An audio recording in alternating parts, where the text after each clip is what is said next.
The boardroom went quiet except for the rustle of paper sliding across mahogany. My termination letter, 3 weeks before bonus season. Effective immediately, Ms. Hartwell, the new CEO said, adjusting his brioni tie. We're restructuring. Your position has been eliminated. I didn't flinch, didn't blink. Just reached for my leather portfolio and turned to page 4 of my contract. The temperature in the room seemed to drop 10 degrees. You might want to look at section 7.3, I said quietly. Board Chair Martin Ashford leaned forward. His face went from curious to pale in about 4 seconds. What is it, Martin? The CEO asked. Martin's voice came out strangled.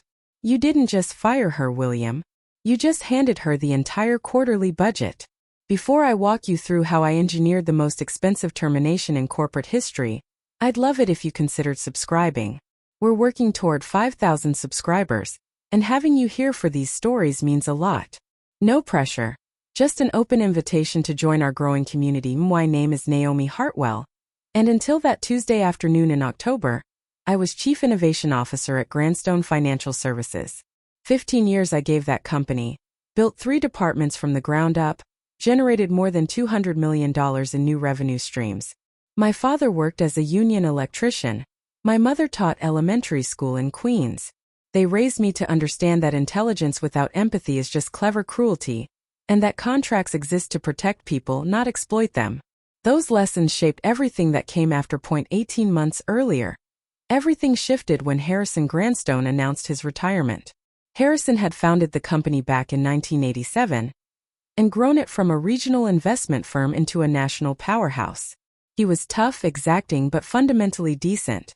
When he promoted me to the C-suite at 42, the first woman in executive leadership, he told me something I never forgot.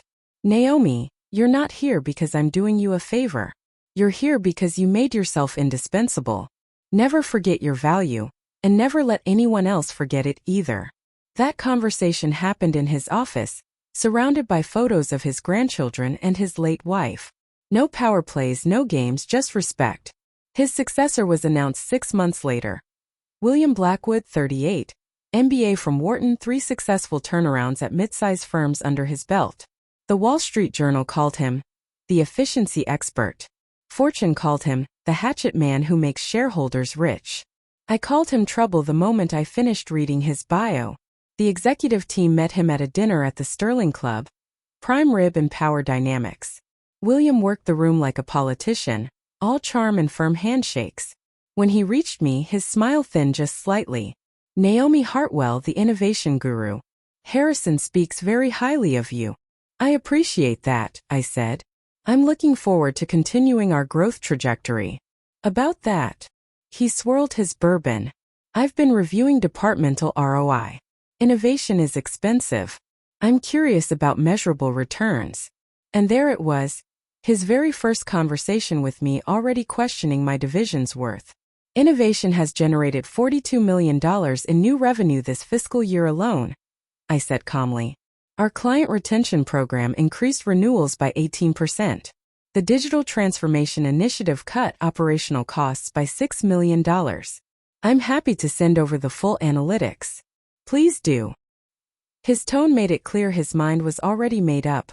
William officially took over on January 15th. By January 30th, he'd eliminated 2 VP positions, slashed the training budget by 60%, and announced that all bonuses would now be personally reviewed by his office. The bonuses were contractual. Mine was structured as 3% of Innovation Division revenue, capped at $2 million annually, a figure I'd negotiated myself when Harrison promoted me. That year my division was on track to clear $70 million. My bonus would hit the cap. William knew it. Everyone knew it.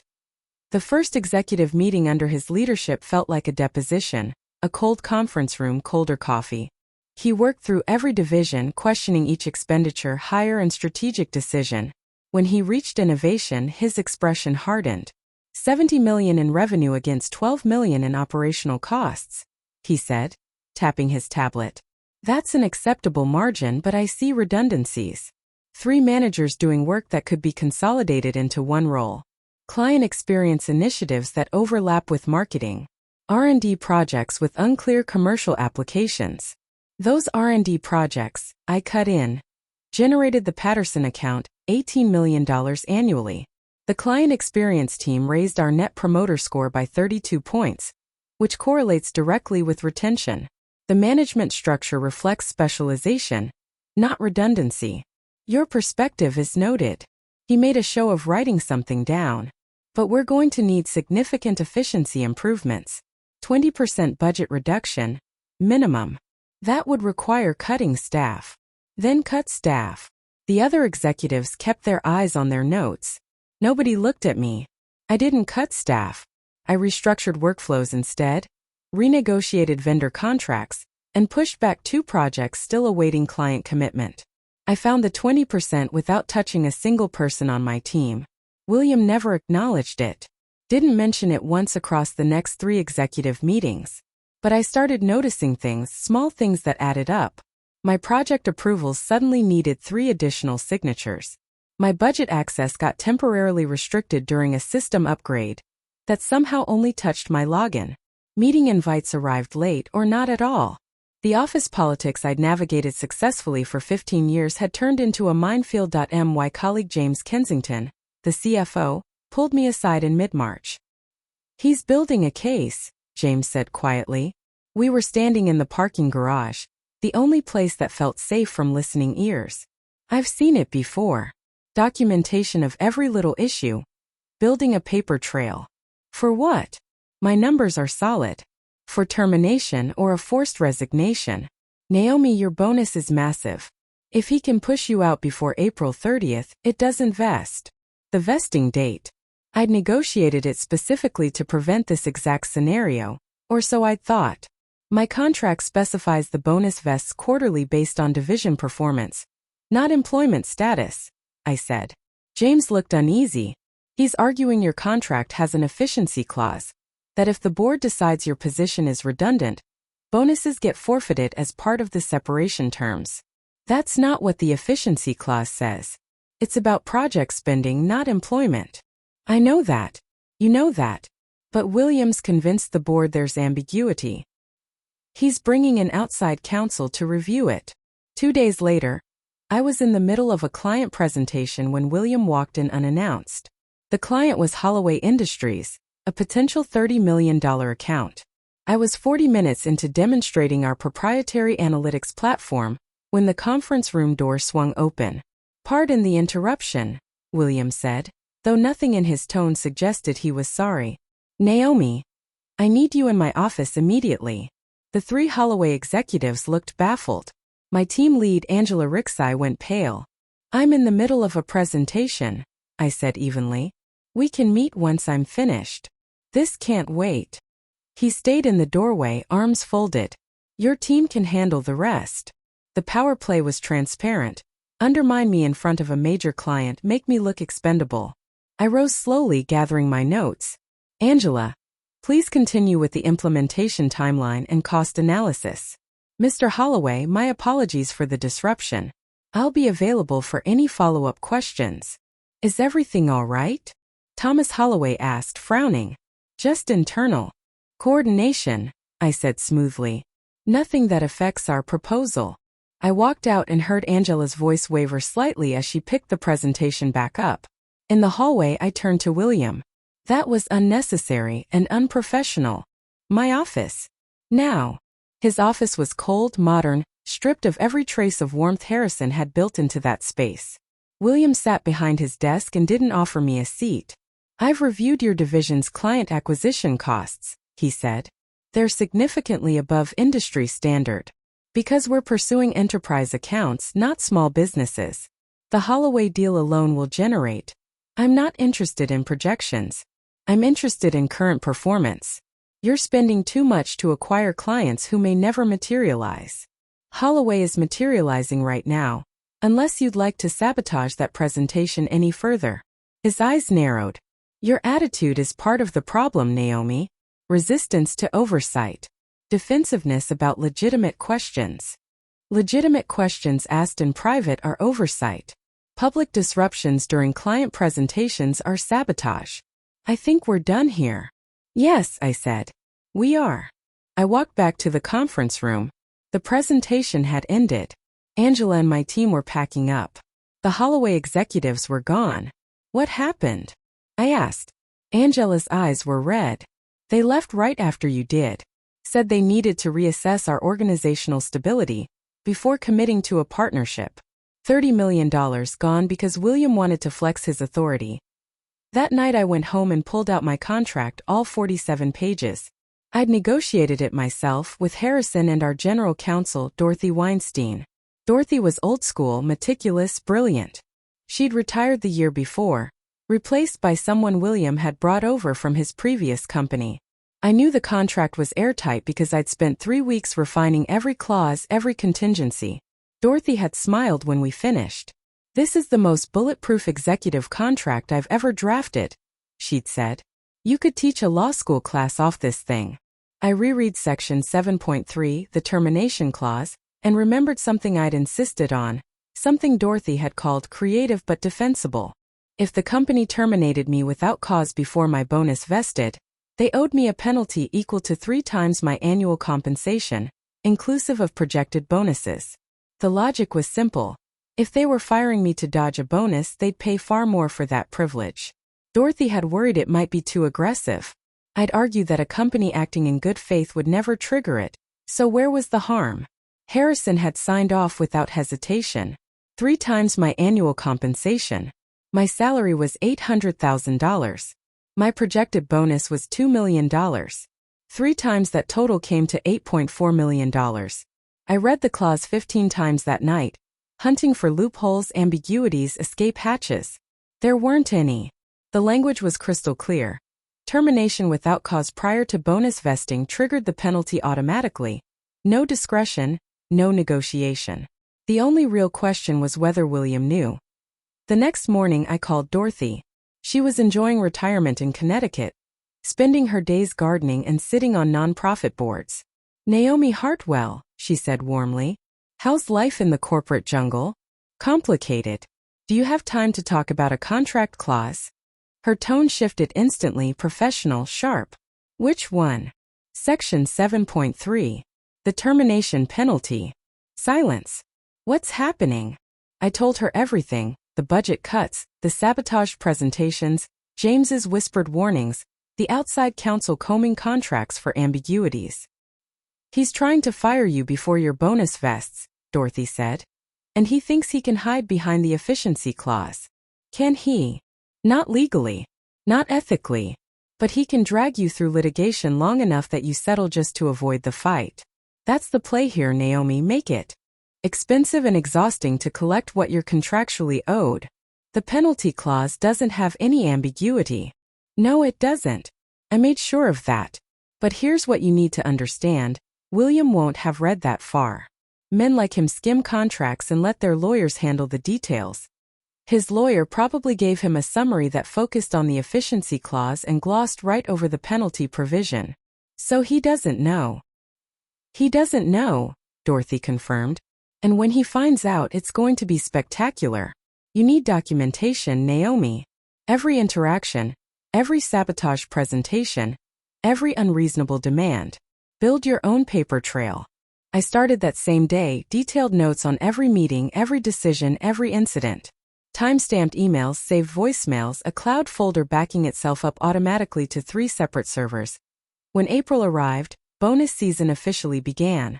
The company was having its best quarter in 7 years, and my division was responsible for a large share of that success. The Patterson account blew past projections. 2 new clients came aboard, bringing in a combined $23 million. Our client retention rate hit 94%, the highest in company history. William said nothing about any of it. Instead, he announced mandatory organizational reviews. Outside consultants would evaluate every division for structural optimization opportunities. The consultants arrived on April 8, 3 weeks before bonuses vested. They interviewed everyone in innovation, asking pointed questions about leadership, redundancy, management effectiveness. I recognized the script. This wasn't an evaluation, it was a justification being built in real time. The report landed April 18th. I wasn't allowed to see it, but James slipped me the executive summary. It recommended folding innovations functions into existing marketing and business development structures and eliminating redundant executive oversight. Translation: fire Naomi, scatter her team, call it efficiency. The board meeting was set for April 22nd, 8 days before my bonus vested. James warned me the night before. They're voting on restructuring tomorrow. Your position's on the list. I'm sorry, Naomi. I tried to argue the numbers, but Williams convinced them this is about modernization and agility. What did the board say about my contract? Williams' lawyer claims the efficiency clause gives them an out on the penalty. They're prepared to argue it in court if it comes to that, but they're betting you'll settle instead. Do they? Something in my voice made James pause. Naomi, what are you thinking? I'm thinking I negotiated my contract very, very carefully. I didn't sleep that night. I sat in my home office surrounded by 15 years of achievements now reduced to bullet points on a consultant's report. Industry awards, thank you letters from clients, photos of my team celebrating launches. My phone rang at 11 p.m. Harrison Grandstone. Don't answer any questions I'm about to ask, he said without preamble. Just listen. I still have friends on the board. They tell me Williams terminating your position tomorrow. Harrison, I said, don't answer. Here's what you need to know. That penalty clause in your contract, I remember it. I signed it because I knew anyone who tried to screw you over deserved to pay for it. William doesn't know it exists. His lawyer skimmed your contract and missed it entirely. When you walk into that boardroom tomorrow, you're going to be holding the nuclear option. Why are you telling me this? Because I spent 40 years building that company on the principle that good work deserves good compensation. William's trying to steal from you to pad his efficiency numbers, and I won't stand for it. You walk in there tomorrow and make him pay for underestimating you. They might fight it in court. Harrison laughed hard and bitter. Let them try. I'll testify myself about how that negotiation went. I'll explain exactly why that clause exists and why I approved it. I'll make William look like the corner-cutting mercenary he is. You have my word on that, Naomi. Thank you. Don't thank me. Just make it count.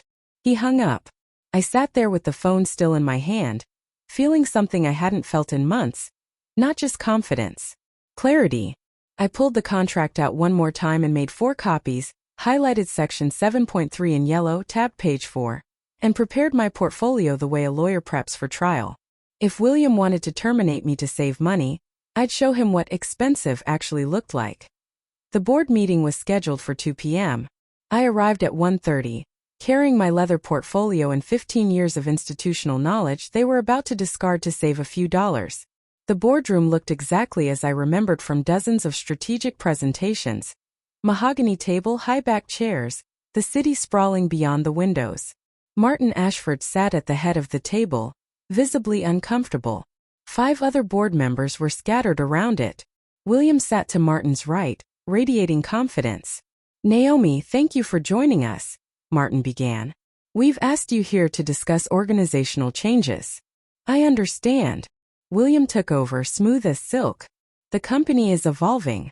We need to be leaner, faster, more responsive to market conditions. The consulting report identified opportunities to streamline the executive structure.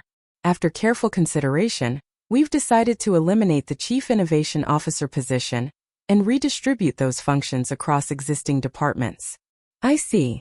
Your contributions have been valuable, of course. We're prepared to offer a generous severance. 6 months' salary, continuation of benefits, positive references. I said nothing.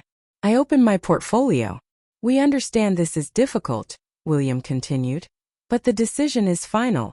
Effective immediately, your position is terminated. We'll need your building access, company equipment, and Section 7.3, I said quietly. William paused. Excuse me. My contract. Section 7.3. Termination without cause prior to bonus vesting. I slid the contract across the table, open to page 4. You might want to review it before finalizing this decision. Martin picked it up, eyes moving down the page. I watched his face change as it sank in. William, he said slowly, have you reviewed this clause? Our counsel assured me the efficiency language provides adequate coverage. This isn't ambiguous. Martin's voice had an edge now. This is explicit. Termination without cause before April 30th triggers a penalty of 3 times total annual compensation. Another board member, Alina Hathaway, leaned in. How much are we talking about? $8.4 million, I said. Give or take. William snatched the contract from Martin, eyes scanning frantically. I watched his expression cycle through confusion, disbelief, anger, panic, and finally a sickly kind of understanding. This can't be enforceable, he said, though his voice had lost its confidence. No reasonable contract contains. I negotiated that contract with Harrison Grandstone and Dorothy Weinstein, the most respected corporate attorney in the state. I cut in. Every word was deliberate. Every clause was reviewed by legal counsel. You signed off on honoring all existing executive contracts when you took this position. Alina was reading over Martin's shoulder now. The language is crystal clear. There's no ambiguity, no discretionary language, no escape clause. This is an automatic trigger. Let me see that, demanded Robert Fitzgerald, another board member who'd stayed quiet until now. His background was in corporate law. He read in silence for 30 seconds. This is ironclad. Termination without cause prior to the specified vesting date triggers the penalty automatically. The efficiency clause William's referring to is Section 4.2, which relates to project spending authority, not employment status. William shot to his feet. This is extortion. She engineered this clause specifically to protect herself from. Exactly what you're doing right now, I said, rising to meet him. You've spent 3 months undermining my work, sabotaging client presentations, and building a paper trail to justify firing me 8 days before my bonus vests. The Holloway account alone would have brought in $30 million, but you killed it to make me look ineffective. You want to talk about extortion? Let's talk about constructive termination designed to steal contractually obligated compensation. The room went dead silent. You have proof of this? Alina asked sharply. I pulled a flash drive from my portfolio. Documented incidents with dates, times, and witnesses. Emails showing budget restrictions applied only to my division. Meeting notes showing client presentations disrupted without cause. 3 months of documentation showing a systematic effort to manufacture justification for termination. William's face went from pale to red. That's confidential company information. It's documentation of my own work experience. I corrected, stored on my personal devices, backed up to private servers. Nothing proprietary, nothing confidential. Just a record of how I was treated by leadership. Martin took the flash drive, turned it over in his hands. William, did you disrupt the Holloway presentation? I needed to speak with Naomi about. Did you disrupt the Holloway presentation? Martin repeated, harder. Yes, but... And did we lose that account as a result? William said nothing. $30 million, Martin said quietly. You cost us $30 million to make her division look less effective. To justify this termination. Robert was taking notes now. This isn't just a contract dispute anymore. If William deliberately sabotaged company revenue to justify firing an executive and avoiding bonus payments, that's a breach of fiduciary duty. The board could be personally liable. The room erupted, not in volume but in energy. Board members reaching for the contract, William's face sliding from confident to confused to pale. Martin stood, paced, ran a hand through his silver hair. This can't be right, William said. Our counsel specifically reviewed the termination provisions. Did your counsel actually read page 4? I asked. Or did they assume it was standard boilerplate? Alina was reading closely now, her expression sharpening. She'd been a litigation attorney before retiring to board work. This language is unambiguous. The penalty triggers automatically upon termination without cause before the specified vesting date. There's no discretion here. No wiggle room. The efficiency clause, William tried. The efficiency clause, I interrupted gently, relates to project spending authority during periods of documented financial hardship. It has nothing to do with employment termination. That's covered separately in Section 7.3. They're not connected. Martin sank into his chair. $8.4 million. The quarterly budget is $8.6 million, Alina said quietly. We'd be paying her nearly every dollar allocated for quarterly operations. This is absurd, William snapped. No executive contract contains penalties like this. It's unconscionable. It's unusual, I agreed. But it's also legal, negotiated in good faith, signed by the founder and general counsel. Harrison Grandstone understood exactly what he was approving. The logic is simple. If you're firing me to avoid paying my bonus, you should pay considerably more for that decision. It discourages bad faith terminations. We're not acting in bad faith, William said. This is legitimate organizational restructuring. Scheduled 8 days before my bonus vests, based on a consultant report commissioned 3 weeks ago. Eliminating a division having its best year on record. I kept my voice level. The timing is interesting. Martin was rereading the clause as if he hoped the words might change. They didn't. Our options, he asked Alina. She sighed. Pay the penalty, keep her employed through April 30th. Or argue unconscionability in court, which we'll lose because the contract was negotiated with legal counsel present, signed by a competent CEO, and contains no fraudulent provisions. There's a fourth option, William said suddenly, his voice desperate now. We could renegotiate. Naomi, you're a reasonable person. We could restructure your role, adjust the bonus calculation, find something that works for everyone. Now you want to negotiate? I asked. 5 minutes ago my position was eliminated effective immediately. You had my termination letter printed and ready to sign. You'd already called it in to deactivate my building access. Yes, James told me about that later. You were planning to have security escort me out. Martin's head snapped toward William.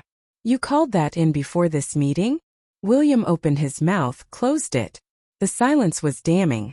You were that confident, Alina said.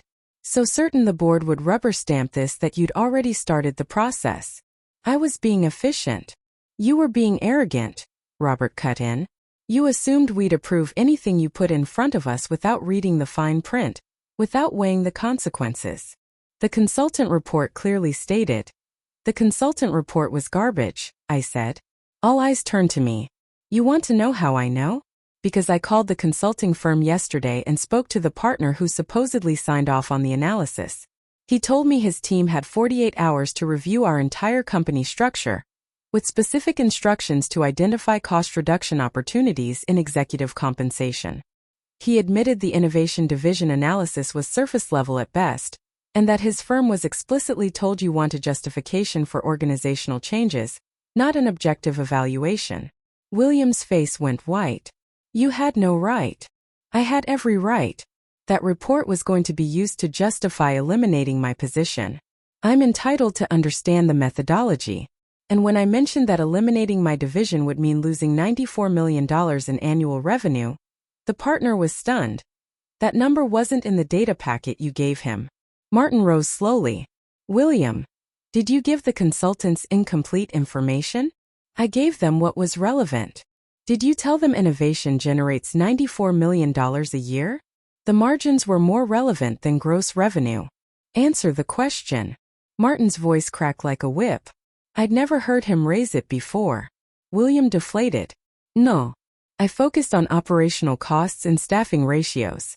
So you hired consultants to justify a decision you'd already made, Alina said.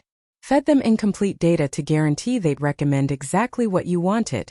Sabotaged client acquisitions to make the division look less effective. And you did all of that to dodge a $2 million contractual bonus. To save the company money, you were about to cost us $8.4 million, Martin shouted. How is that saving money? Robert was writing frantically now. We need to suspend this meeting. The board needs to meet privately. Not just about this termination, but about William's overall judgment and transparency. The silence stretched. I could see William running the numbers, hunting for an exit that didn't exist. If we retain her through the end of April, another board member, Richard Pemberton, asked, what's the cost? Her bonus vests at $2 million, Alina said. 8 days of salary is negligible by comparison. So we're choosing between paying her $2 million for work performed, or $8.4 million for terminating her to avoid paying that $2 million, Martin said. That's what we're discussing. This is extortion, William said. It's a contract you should have read before pulling the trigger, Alina replied sharply. Naomi, step outside, please. We need to discuss this privately. I stood, gathered my portfolio, and walked out. My hands were steady. My heart was racing, but my hands were steady. The hallway was empty. Through the windows I could see the city spread out below. Somewhere down there my parents were probably eating lunch, talking about their garden or the neighbor's new dog. They'd taught me to know my worth and protect it. This was me doing exactly that. The boardroom door opened 23 minutes later. Martin stood there looking like he'd aged 5 years. Come back in, Naomi. I walked in. William was staring at the table. Alina looked professionally neutral. The rest of the board looked uncomfortable. We're not terminating your position, Martin said. There's been a misunderstanding about the timing and necessity of the proposed restructuring.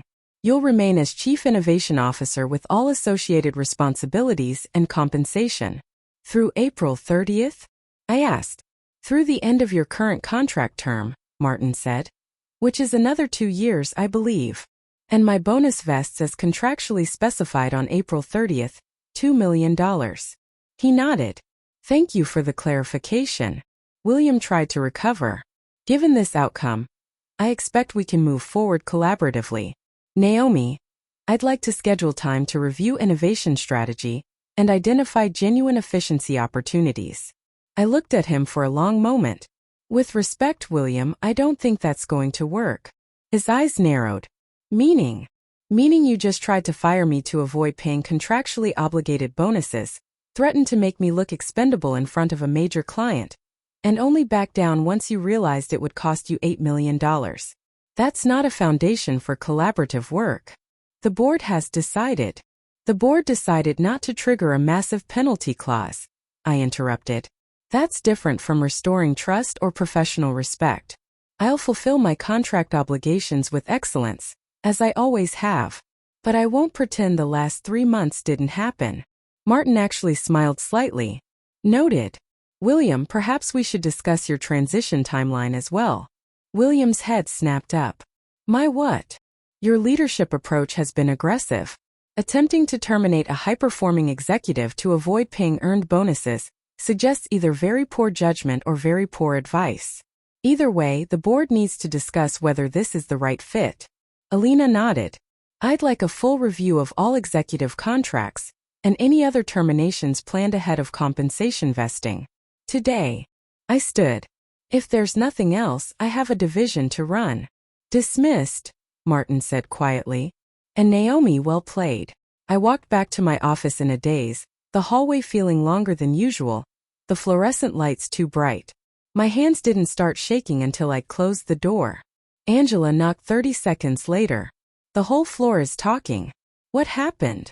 I still have a job. And William? Ask me in a week. She hesitated. He came by while you were in the meeting. Told me to start boxing up your office. Said you'd been terminated and I'd be reporting to marketing. The audacity. He'd been so sure, so completely convinced the board would rubber stamp his plan, that he'd started dismantling my division before the meeting even ended. Did you box anything? No. I told him I'd wait for official notification. She grinned. He didn't like that. My phone rang. James, you're still employed, he said. How? Contract clause. Big penalty for termination without cause before bonus vesting. He whistled. How big? Big enough that keeping me was cheaper than firing me. William's in Martin's office right now. Doors closed, but I can hear shouting through the walls. I've never heard Martin raise his voice like that. He gave the consultants incomplete data to guarantee they'd recommend eliminating my position. That's fraud. That's why Martin's shouting. William didn't show up for the executive meeting the next morning. His office sat dark. His assistant looked nervous when I asked if he was coming in. He's taking a personal day, she said. He took 3 more personal days that week. When he finally returned, he looked diminished, somehow smaller. He avoided eye contact in the hallways, skipped the Friday all-hands. Meetings slipped out early most afternoons. Word spread through the company like wildfire. Nobody had the specifics, but everyone knew something significant had happened. The CEO had tried to fire someone and failed spectacularly. The rumor mill filled in creative details, most wrong, some accidentally close to the truth. James found me in my office an hour later. "What happened?" he asked, shutting the door. I told him everything. When I finished, he was grinning. "You built a poison pill into your own contract." "I built accountability," I corrected. "Anyone acting in good faith would never trigger it." Harrison never worried about it for a second because he never planned to screw me over. William triggered it because he was doing exactly what it was designed to prevent. "He's not going to last." "No," I agreed. "He's not." William Blackwood resigned 6 weeks later, citing strategic differences with the board. The press release thanked him for his service and wished him well. In reality, Alina had uncovered 3 other executives he'd planned to terminate before their bonuses vested, all with significant contracts of their own. The board decided he was a liability. Harrison came out of retirement temporarily to serve as interim CEO, while they ran a proper search. His first act was calling me into his office. "You used the penalty clause," he said, not a question. "I used the penalty clause." He laughed, deep and genuine. "I knew you were sharp, Naomi. I didn't realize you were that sharp. When we negotiated that provision, I thought of it as theoretical." So did I. But theoretical protections get very real the moment someone tries to take advantage. The board wants to renegotiate your contract. Remove that clause. My spine stiffened. "That's not happening. Relax." He held up a hand. "I told them absolutely not. You negotiated in good faith, and that clause did exactly what it was designed to do: prevent bad faith terminations. If anything, we should be adding similar provisions to other executive contracts." Harrison leaned back in his chair, the same one he'd sat in for 40 years before William briefly took it over. "I want you to do something for me," he said. The board spooked. They realized how close we came to an $8 million penalty because William was too arrogant to read a contract thoroughly. "They want to understand how this happened." "You want me to present to the board?" "I want you to teach them. Walk through your contract negotiation. Explain the logic behind each protective clause. Show them how proper contract structure protects both executives and companies." 2 weeks later, I stood in front of the full board with a presentation titled Contract Architecture: Protecting Value and Preventing Exploitation. I walked them through every major clause: the vesting schedule that closed off early termination schemes, the penalty provision that made bad faith firings expensive, the efficiency clause William had misread, the arbitration requirements that kept frivolous litigation in check. "The key principle," I explained, "is that every protection should be symmetrical. I can't leave before my contract term ends without penalty either. If I quit to join a competitor before fulfilling my obligations, I forfeit unvested bonuses and repay a portion of my signing benefits. The contract protects both sides from bad faith behavior." Alina raised her hand. "How many executives have contracts this thorough?" "Nationally, maybe 10%. Most contracts are template documents with minor tweaks. They protect the company but leave the executive vulnerable to exactly what William attempted." "And you negotiated this yourself?" "With Dorothy Weinstein's help, yes. I spent 3 weeks researching executive contract law, reading termination dispute cases, studying how companies exploit vague language. Then Dorothy and I built something better." Robert was taking notes. "This should be standard practice." "It should," I agreed. "But it requires executives who know their worth, companies acting in good faith, and lawyers who prioritize protection over convenience. That combination is rarer than it ought to be." The presentation ran 90 minutes. When I finished, Martin stood and started clapping. The rest of the board followed. "I've sat through 1,000 board presentations," Martin said. "That was the first one that actually taught me something important." "Thank you, Naomi." My bonus vested on April 30th, exactly as contracted: $2 million, earned through innovation, strategy, and results. I didn't celebrate extravagantly. I donated a portion to my parents' favorite charities and invested the rest. The new CEO started in August. Catherine Aldridge, former COO of a Fortune 500 tech company. Brilliant, collaborative, genuinely interested in growth instead of just cost-cutting. At her first executive meeting, she went around the table asking each of us what we needed to succeed. When she got to me, I said, respect, resources, and room to innovate. Done, she said simply. Show me what your division can do with full support. What we did was generate $94 million in revenue the following year, launch 5 new service lines, push client retention to 97%, and win industry awards for innovation and client experience. Catherine approved every initiative, sat in on client presentations, championed our work in front of the board. The difference between a CEO who saw people as assets rather than expenses was transformative. I stayed at Grandstone another 4 years, grew the innovation division into the company's flagship department, mentored 12 people into director-level roles, and negotiated contracts for 3 of them that included similar penalty clauses, with Catherine's full approval. If we're treating people right, we never have to worry about these provisions, Catherine said. And if we're not treating people right, we deserve to pay for it. The real vindication came 18 months after William's departure. I was at an industry conference in Chicago, networking between sessions when someone tapped my shoulder. Naomi Hartwell? I turned. A woman in her 50s, professional suit, tired eyes. Yes. I'm Linda Morrison. I was CFO at Whitmore Financial until last month.